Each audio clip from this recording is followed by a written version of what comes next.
যে বিরোধী দল যখন সংসদে চুপ্পুর বিষয়ে কথা বলেছে সেখানে তারা কথা রাখেনি, সংস্কার বিষয়ে তারা কথা শুনছে না, শহীদ মিনারে তারা হলো জয় বাংলা স্লোগানকে বৈধতা উৎপাদন করছে।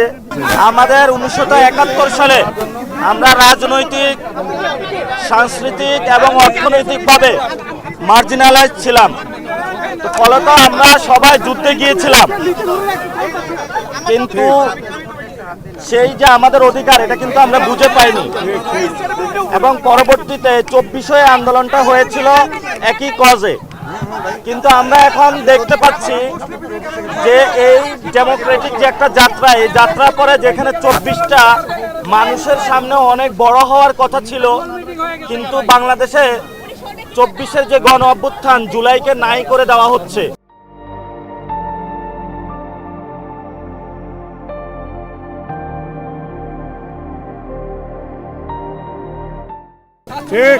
আপনি গতকালকে দেখবেন যে স্টেটমেন্টটি দেওয়া হয়েছে সেখানেও 24-এর কথা নাই, আজকেও কোথাও 24-এর কথা নাই।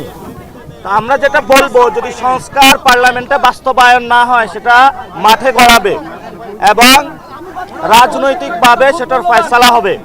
বাংলাদেশে সংস্কার বিচার হতেই হবে। আপনারা দেখেছেন বিচারপতি মানিক, ইনু মেনন, যারা শেখ হাসিনার বৈধতা উৎপাদন করেছিল ভারতের সাথে মিলে, তাদেরকে বিভিন্ন মামলায় জামিন দেওয়া হচ্ছে। গতকালকে শহীদ মিনারে জয় বাংলা স্লোগান দেওয়া হয়েছিল।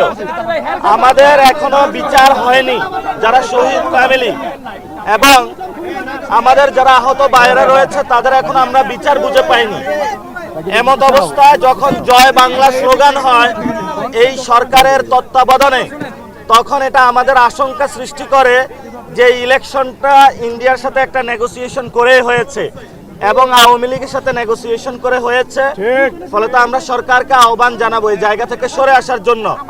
যদি সরকার এই স্ট্র্যাটেজি নিয়ে থাকে যে আওয়ামী লীগকেও মাঠে নামিয়ে দিয়ে অন্যদেরকেও মাঠে নামিয়ে দিয়ে আপনারা দুইজনে হলে গৃহযুদ্ধ করেন, আমরা সরকারের ওই ফাঁদে পা দিব না। আমরা সরকার যেহেতু দায়িত্ব নিয়েছে আইন শৃঙ্খলা বাহিনী দিয়ে যারা জয় বাংলা সন্ত্রাসী গোষ্ঠী আছে বাংলাদেশে তাদেরকে নিবৃত্ত করতে হবে। সরকারি দায়িত্ব নিয়ে সরকার যদি নেগোসিয়েশন করে তাদেরকে বলে দিবেন, যান আগের দিন বাগে খেয়ে ফেলছে, নেগোসিয়েশন হয়ে গেছে, এখন ক্ষমতায় আসছে, আপনাদের জয় বাংলা আপনারা রাখেন, এখন বাংলাদেশ জিন্দাবাদে চলবে। এজন্য সরকারকে আহ্বান জানাবো আওয়ামী লীগের বিচার এবং সংস্কার এই দুইটা বাংলাদেশে বাস্তবায়ন করতে হবে এবং যদি এটা না হয় আমাদের হয়তো আবার এই মাঠে নামতে হবে। এখন অনেকেই বলে যে একটু ক্রিটিক করে যে তোমরা মাঠে যদি বলো তাহলে নামবে কিনা। মানুষ প্রস্তুত হয়ে আছে, সাইলেন্ট হয়ে আছে, জাস্ট কল হবে, মানুষ মাঠে নামার জন্য প্রস্তুত আছে। কারণ ইলেকশনে ইঞ্জিনিয়ারিং হয়েছে।